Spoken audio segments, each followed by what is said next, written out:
গল্পের নাম দেখ কেমন লাগে আর ভগবান দেখে। তাই এখন শুরু হচ্ছে পাঠ নম্বর 6। আবার এত সুখ কপালে সইল না। আবার তার জীবনে কালো মেঘের ছায়া নেমে আসতে শুরু করে দিল। তার কালো মেঘের ছায়া আসতে শুরু করলো যে তার বাবা ও মা এসে তাকে বোঝাতে শুরু করে যে আমরা একটি জায়গা কিনে সবাই মিলেমিশে বসবাস করব। কারণ যে এই 3 ভাবে বাড়ি ভাড়া দিতে দিতে আমরা আর কোনোদিন বাড়ি ঘর করতে পারবো না, বুঝেছিস? তাই আমরা একসাথে জায়গা কিনে বাড়ি ঘর করতে পারবো এবং আমরা সবাই মিলেমিশে থাকতে পারবো। তখন তার ছেলে বলল, বড় ছেলে বলল যে এখন কোনো জায়গা কিনে বাড়ি ঘর করো না, কারণ আমার বড় ছেলের কোনো মহিলার দ্বারা কোনো অঘটন ঘটতে পারে এবং কি বিপত্তি যোগ দেখা দেবে, প্রচুর আবার অশান্তি, মান সম্মান নষ্ট হতে পারে, এমনকি থানা পুলিশ থেকে মামলা মোকদ্দমা ঘটবে। এই ভবিষ্যতের কথাটা মনে রেখো। তাই এখন সময় ঠিক হয়নি। এই কথাটা তার মাসি, মা ও স্ত্রীর সামনে বলে দেয়। প্রথমে তার বাবা মা মামারা বিশ্বাস করত না। এইসব জ্যোতিষ এই ভগবান কথা তারা বিশ্বাস করে না।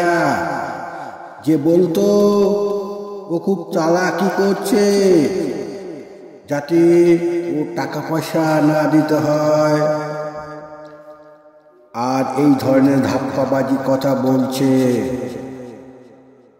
আমরা সারা জীবন যেন রাস্তায় বসবাস করি আর পথের ভিখারি হয়ে পড়ি, এই ধরনের ধাপ্পাবাজি কথা বলছে।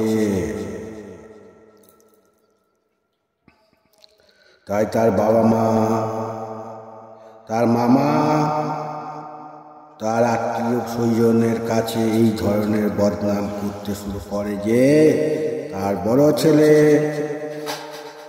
তাদের পথে বসাচ্ছে। তার বাবা মামা এবং তার ভাই এরা সবাই বদনাম করতে থাকে। তাই তার এই বড় ছেলে এত উপকার করেও এবং এত বিপদ থেকে বাঁচিয়েও ওদের কোনো শিক্ষা লাভ হয় নাই। নিঃস্বার্থ যুক্ত হয়ে বড় ছেলেকে ব্যবহার করে বৈতরণী পার হতো। এত আঘাত পেয়েও, এত দুঃখ পেয়েও তার বড় ছেলে তার কর্তব্য কর্ম থেকে পিছিয়ে পড়েনি। তাই মনের দুঃখ সে বলল, হে উত্তম,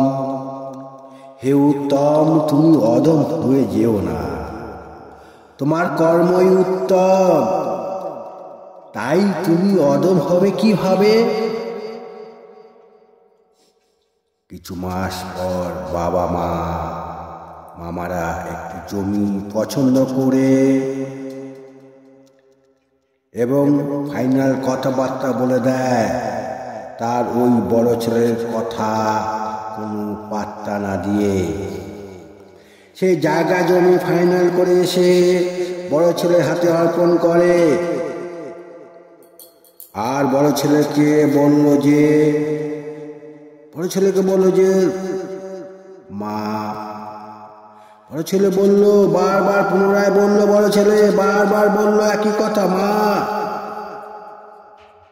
তোমরা কথাটা বিশ্বাস করছো না কেন? কেন তোমরা আমার কথাটা বিশ্বাস করছো না? কেনই বা বিশ্বাস করছো না? আমি কি কোনোদিন মিথ্যা কথা বলি না? আমি কি কোনোদিন মিথ্যা কথা বলেছি? কারোর সাথে ছল কপাট করি না।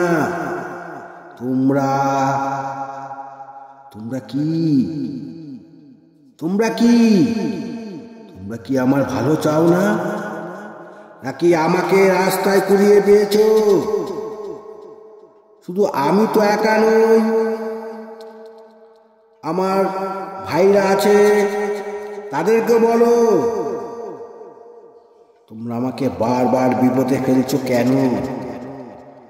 আমি একা নিজের মতো সংসার করছি, ভালোই আছি, কেন আমাকে তোমরা বিরক্ত করছো? আমি কোনো কিছু, তোমাদের সম্পত্তি, টাকা পয়সা আমি চাই না। আমাকে একা থাকতে দাও, আমাকে আমার মতন থাকতে দাও। তোমরা কি আমাকে শান্তি মতন থাকতে দেবে না? মা চুপ করে শুনে বলল যে আমি আর পাচ্ছি না, তোর বাবা খুব অশান্তি করছে। তাহলে কি তোমরা আমার মৃত্যু চাও? তোমরা কি আমার পতন চাও? তোমরা কি আমার দুঃখ কষ্ট দিতে চাও?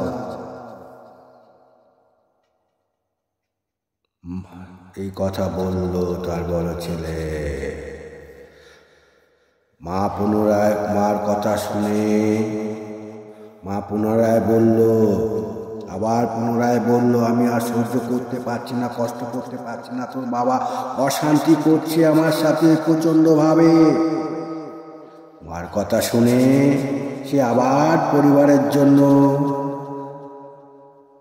বাবার দেখা জমিটা টাকা পয়সা দিয়ে মাটির আবিষ ফেলে উঁচু করে রাখলো। পুনরায় মাকে বলল যে মা, এখন জমিটা কেনা হয়েছে, 2 থেকে 3 বছর পর ওই জমিতে বাড়ি ঘর প্রস্তুত করবে। কারণ আমার সেই ভবিষ্যৎবাণীর কথা তোমাদের মনে আছে তো? মা তার বড় ছেলের কথা না শুনে বলল না, তুই এক্ষুনি বাড়িঘর বানিয়ে ফেল, আমরা আর ভাড়া থাকতে পারছি না, খুব কষ্ট হচ্ছে।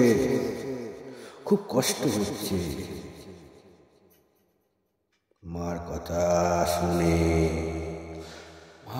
শুনে আবার পুনরায় গৃহবাড়ি আরম্ভ শুরু করে দিল। আবার পুনরায় গৃহবাড়ি তৈরি করা শুরু করে দিল। এই গৃহবাড়ি আরম্ভ করতে করতে আবার কালো মেঘের ছায়া, সেই ভবিষ্যৎবাণী, সেই কালো মেঘের ছায়া নেমে এলো অদৃশ্যভাবে। ওই ভবিষ্যৎবাণীর কথা মা, বাবা, মামা, আত্মীয় স্বজনকে বলেছিল, তোমরা এই সময় গৃহবাড়ি নির্মাণ করো না। মা বাবা তার কথা শুনেনি। যেমনটি কথা সেমনটি ফল। শুরু হলো আস্তে আস্তে কালো ছায়া জীবনের প্রবেশ ঘটল। সাংঘাতিকভাবে ঘন মেঘ আস্তে আস্তে প্রবেশ করল সেই ভবিষ্যৎবাণী জ্যোতিষ কথা।